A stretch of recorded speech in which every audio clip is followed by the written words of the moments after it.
kolom itu bisa dua opsi, di mana di sini kita akan dapat nilai AS, kolom dan balok sih terutama. Kita akan dapat nilai AS. Jadi kalau misalnya kalian klik tadi, setelah dirubah ya, tapi ya ingat setelah dirubah Vice ininya dirubah. Nah terus udah dari situ klik display design output, pilihnya tulangan total longitudinal reinforcing.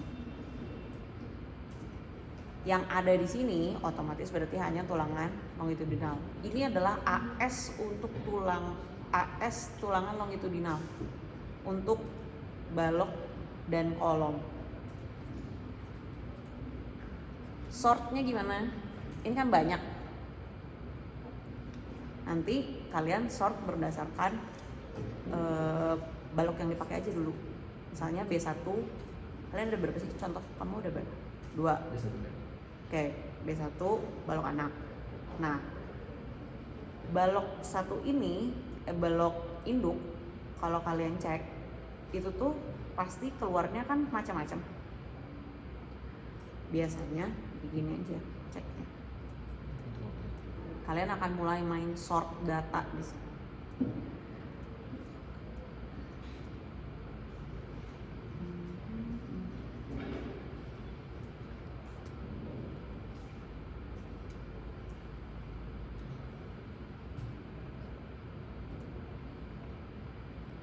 Nah,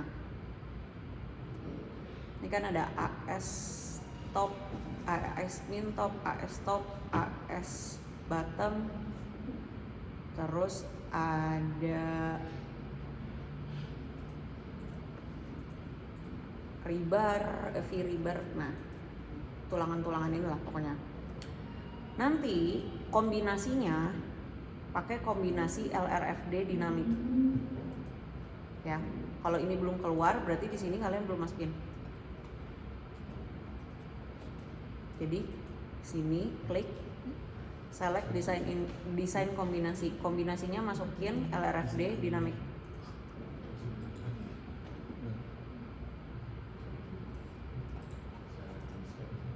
Klik lagi aja. Setiap ada perubahan selalu start design sheet-nya, klik lagi. Dipindahin dulu di situ. Pokoknya yang harus kebaca adalah LRFD dinamik.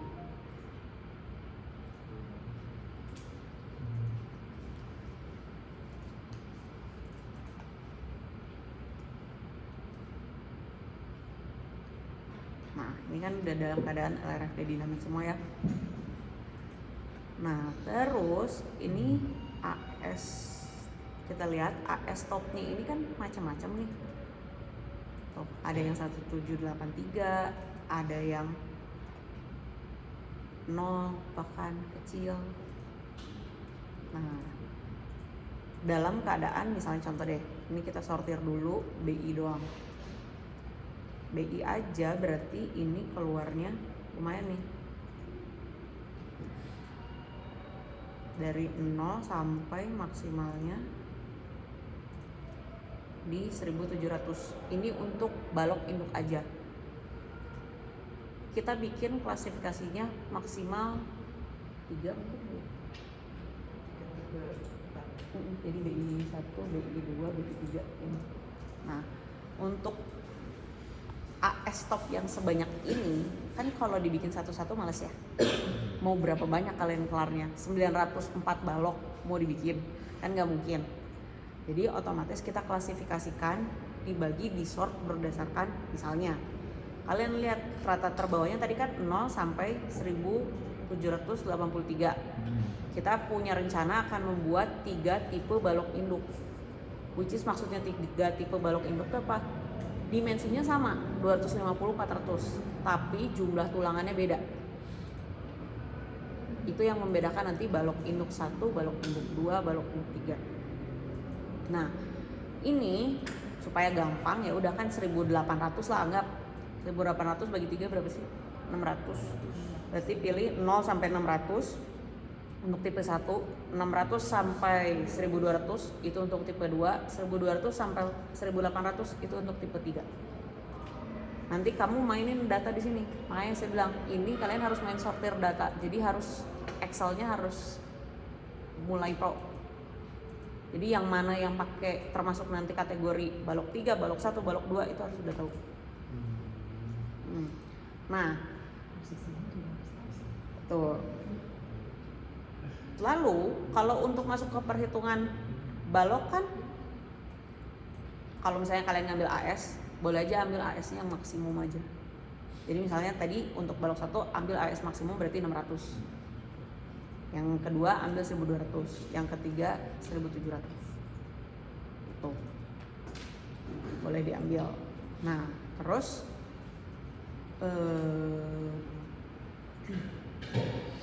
itu untuk klasifikasi tulangan balok. Cara pertama. Cara kedua bisa dilihat berdasarkan nilai dari momen. Kan kita udah tahu bahwa kalau misalnya balok itu yang menjadi penentunya adalah momen. Momen yang dipakai di ETABS itu adalah momen 33. Cuman sama aja prinsipnya, sama kayak tadi. Yang dipakai kan LRFD. Di sini nggak akan kelihatan. Berarti pakainya di tabel.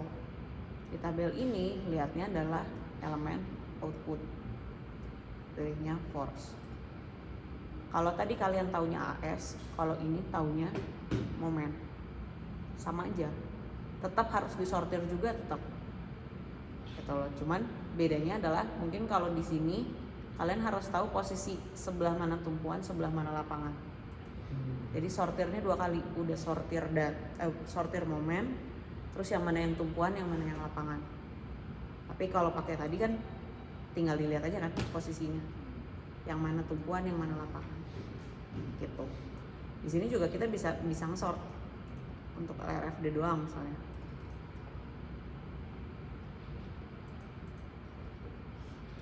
Bisa.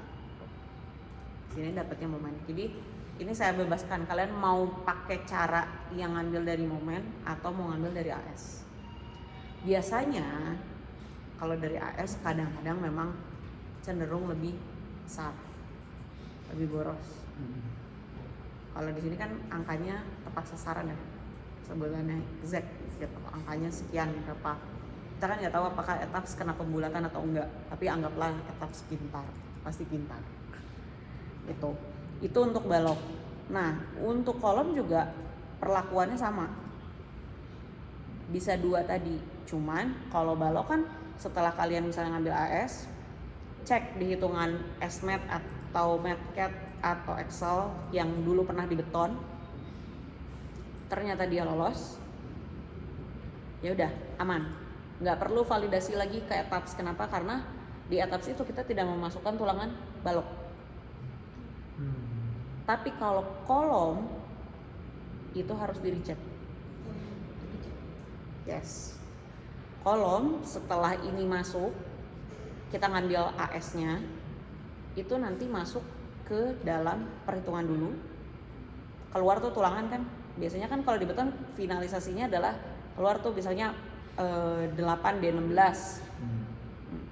Dari 8D16 itu masukin SP kolom dulu. Tahu SP kolom? Ada yang pernah pakai? SP kolom punya installernya nggak? Nanti dikasih ya.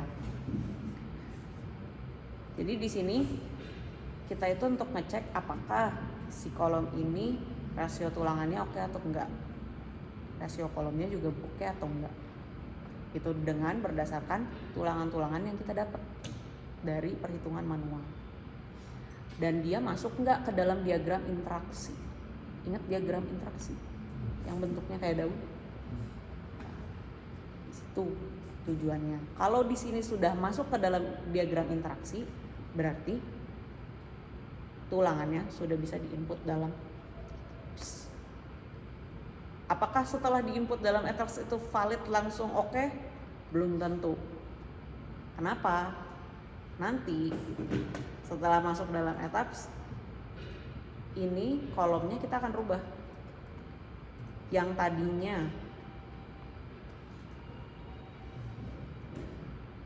di sini mana? Sorry.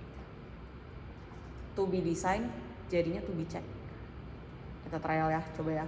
Nanti supaya kelihatan ada warna-warnanya nih. Ceritanya tulangannya udah kita masukin. Udah oke, dari aspek kolom udah oke. Jadi kalau kolom, kalau balok bisa langsung diambil, cek di perhitungan manual oke, dah kelar, bisa langsung gambar. Tapi kalau kolom dari sini, dari atas, ambil besarannya, data yang mau kalian pakai apa, AS atau misalnya momen. Kalau kolom berarti bukan momen doang, ada P, ada M, ada aksial, ada momen. Nah, itu dimasukin ke dalam perhitungan, keluar angka tulangan, masuk dalam SP kolom, dimasukin lagi dalam atas. Baru rubah ininya jadi to be check. Gitu. Ini kita rubah coba ya.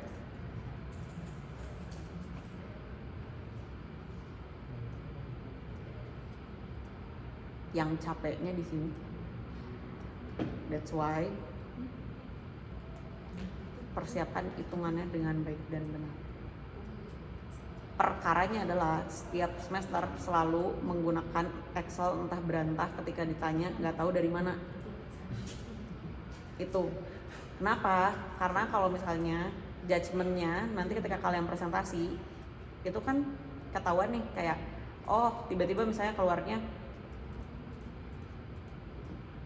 20D25 itu tuh gede banget. Itu 20D25 tuh gede banget, literally. Bayangin tulangan 2,5 cm segede apa. Nah, udah dari situ nanti coba itu efeknya, itu kenapa bisa 20D25, bingung trace-nya dari mana. Kayak apa yang bikin pengambilan judgement kalian 20D25, bingung, nggak tahu tuh trace-nya kemana. Jadi jangan sampai kayak gitu ya. Mending bikin sendiri, kan udah diajarin, dipakai loh di ininya apa, esmet beton itu.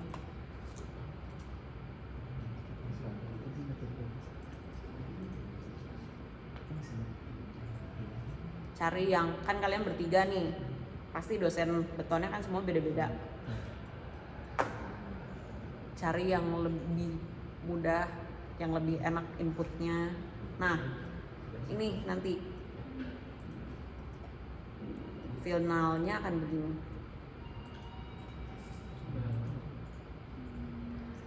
Kalau misal salah mencet lagi.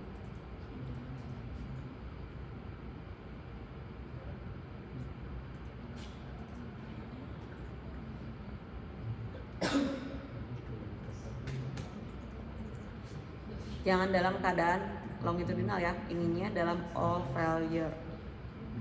All failure untuk tahu nih kalau V ini berarti artinya adalah gagal geser.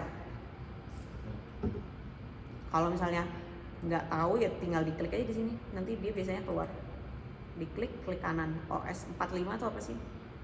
Nah, baca di belakang sini. Oh, shear stress, berarti gesernya besar.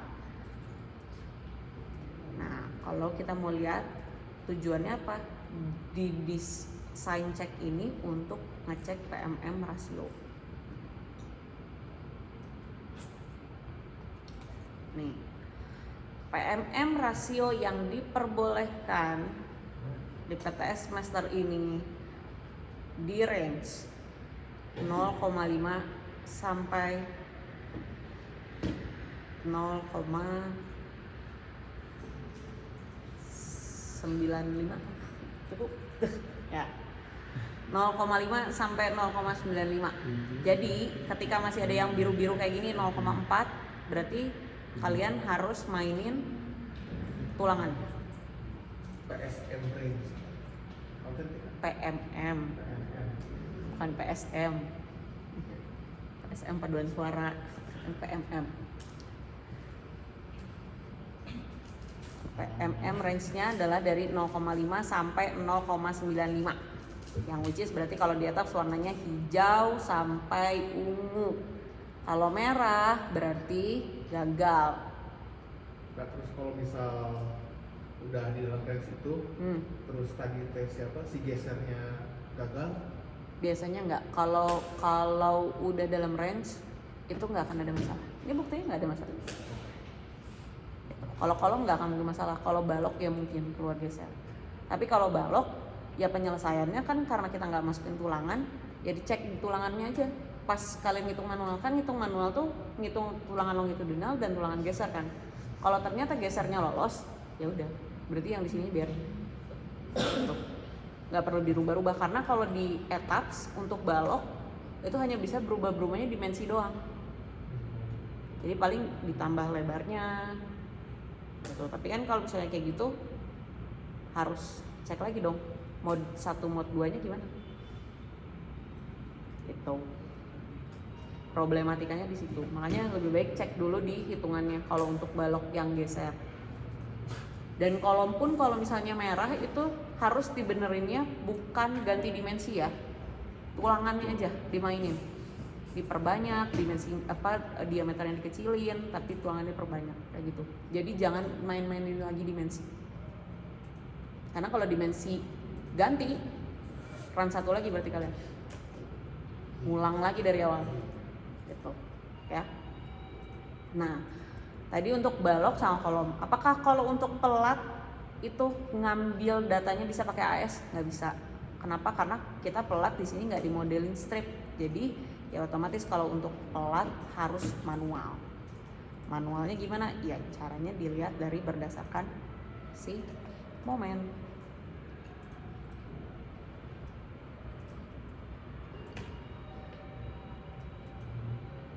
Nih, shell force. Boleh ngambil Max. Macam-macam. Misalnya kalian udah tahu nih, ini pelatnya kan sama semua, slabnya sama semua. Harus figure it out kapan ini ada kondisi yang pakai one way atau pakai two way, atau ternyata dua-duanya ada. Itu tahu kan klasifikasinya one way two way. Kalau ada dua-duanya dalam satu gedung ini harus didesain dua-duanya. Gitu. Boleh diambil kalau misalnya contoh kayak gini ya. Mayoritas misalnya kuning atau oranye.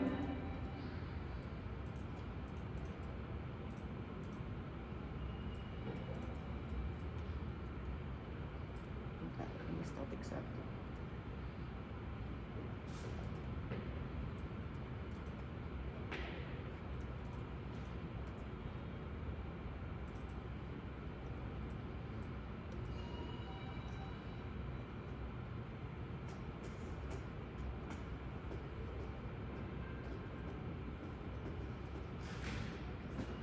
Ini agak lama ya ngeluarin tabelnya karena shellnya kan banyak.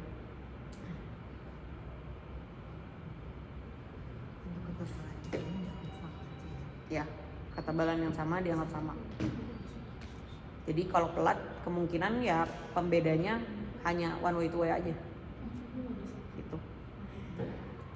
Semua lantai samain aja, jangan terlalu banyak tipe. Jadi yang boleh banyak tipe hanya balok dan kolom aja. Balok, kolom, sloof juga jangan terlalu banyak lah, maksimal 2.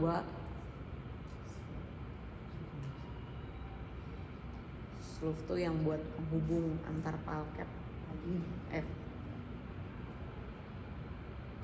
Bahasa kerennya pali, bahasa ini sloof. Aku mau nanya, pelat tuh kita harus ngeluarin di mana? Yes.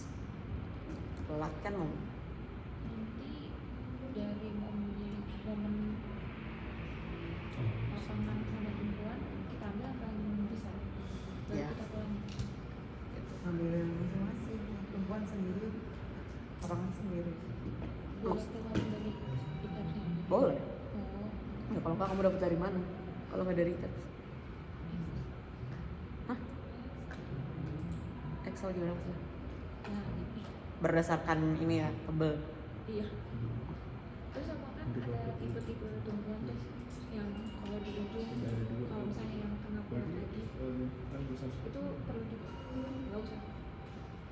gak usah terlalu detail. Ngambil yang maksimum. Jadi kalau di ujung dia perlunya lebih banyak, berarti ya sama dengan itu. Jangan terlalu banyak jenis. Ya, pusing.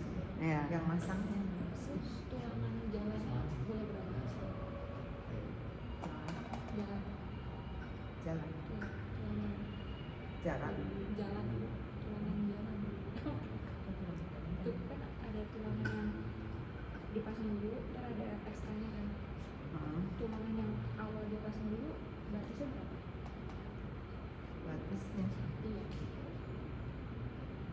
Batas diameter atau batas Iya, apa? Batas diameter jangan Enggak lebih dari 10. jangan lebih dari 10 lah maksimum. 10 max. all. Untuk Oh. tebal pelat. Oh. Untuk pelat kan? Iya. Iya, 10. Diameter maksimum pelat all 10. Nggak boleh 13. Karena cuma 125 mili, kalau pasang 13 itu sempit. Apalagi kalau two way. Ya, berarti spasinya bisa. Tinggal spasinya aja yang main. Gitu ya. Tulangan kolom juga jangan ngadi-ngadi ya, tiba-tiba keluar angka 32 nggak maksimal. 19 kan? Ya boleh. Gede Ya 19. Berarti tulangan kolom maksimum 19, tulangan pelat maksimum 10, tulangan balok maksimum 19. Lebih baik banyak. Mau berapa lapis terserah, tergantung kondisi. Tapi nggak boleh tambah 5 lapis kayak gitu. Iya. Gagal pasti, nggak mungkin. Kalau 5 lapis pasti gagal di perhitungan Excelnya juga. Kalau sampai perhitungan 5 lapis kalian Excelnya berhasil, berarti salah hitung. Excel siapa? Nah, pertanyaan itu. Maksimum 2 lapis. Oke. Jadi intinya adalah pengambilan gaya, pengambilan momen, P, aksial, geser dari etap ini ya harus berdasarkan sort. Kalian harus pintar sortirnya lah. Terserah sortirnya mau yang mudah gimana. Misalnya kayak mau dilihatnya kayak ya udah tumpuan semua, tapi angkanya harus masuk akal ya. Jangan sampai nggak terhimpun gitu. Kalau misalnya ini kadang-kadang ada yang lebih enak lihatnya pakai, kalau pelat lebih enak lihatnya pakai ini, pakai visual biasanya.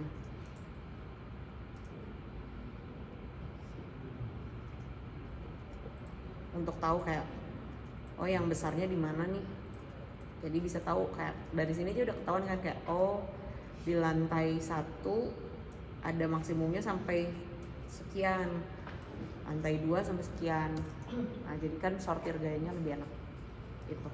Toh kan maksudnya kenapa kalau untuk pelat bisa pakai visual, karena kan kita udah matokin diameternya 10 dan nggak mungkin banyak-banyak juga, nggak mungkin tiba-tiba keluar 20 D 10 kalau pelat per meternya gitu.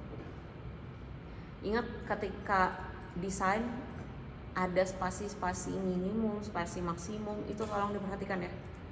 Udah mulai sering dibuka SNI-nya, dibaca bener-bener kayak maksimumnya berapa, terus jarak, cover, yang gitu-gitu, jarak antar tulangan jangan terlalu rapat, nanti agregat harus masuk, gimana ceritanya mau masuk, kayak gitu. Itu harus udah pay attention. Kenapa? Karena itu juga bakal kalian buat nanti sidang PTS yang kayak gitu-gitu ditanya di sini. Gitu. Aspek kolom, ntar ya coba cari dulu ya, ada nggak?